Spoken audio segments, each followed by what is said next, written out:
Assalamu alaikum wa rahmatullahi ta'ala wa barakatuh. Masu sauraronmu, a yau za mu kawo muku cikakken tarihin jarumar nan ta Kannywood, wato Maryam Yahaya.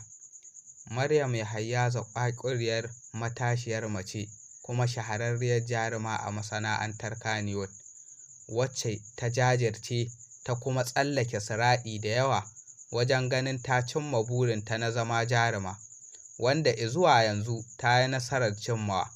Ta fara fitowa ne a shiri mai suna Taraddadi, wadda ta yi nasarar shiga jerin waɗanda suka cancanci kyautar karramawa ta jaruma mai nagarta daga City People Entertainment Award a shekarar 2017. An haife ta ne a 7 Juli, shekara ta 1997 a Kano, cikin Goron Dutse. Jarumar ta yi karatunta na firamare a Yalwa, sannan ta yi makarantar sakandire a Bukavu Barak da ke jihar Kano, amma har izuwa yanzu ba ta ci gaba da karatu ba.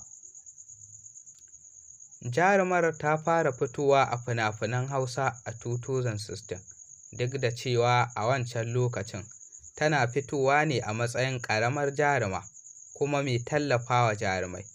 Fina-finanta na farko sun haɗa da Taraddadi, Gidan Abinci, Tabo, Ɓarauniya. Ɗaukakarta ya fara ne a shekarar 2017, tun bayan fitowarta a fim mai suna Mansur, wadda ta fito tare da Bilkisu Shima da kuma Umar M. Sharif. Jarumar ta taka rawa sosai, wadda hakan ya ba ta damar fitowa a manyan fina-finai da ta ja ragama irin su Jaruma, Sarina, Mujadala, Jummai Ko Larai da sauransu.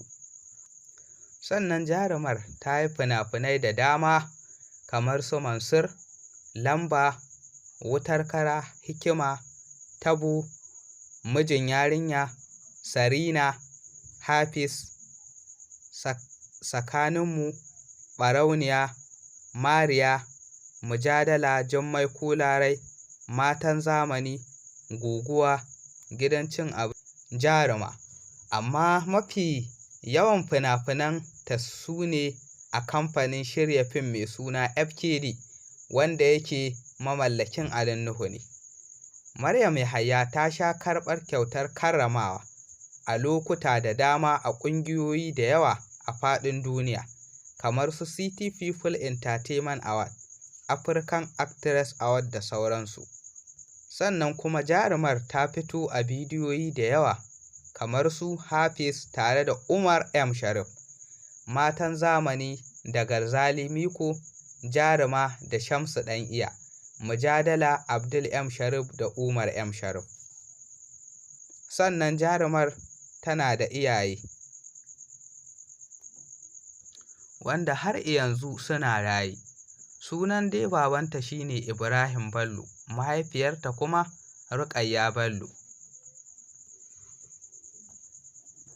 A wasu lokuta jarumar ta yi wani rashin lafiya wanda har ya ja hankulan mutane ya koma kanta, sannan ya zama sanadiyyar dakatar da fitowarta a fim. A ƙarshe dai jarumar ta ce ba wani rashin lafiya ne daban ba ne kamar yadda mutane suke ɗauka, zazzaɓi ne kawai.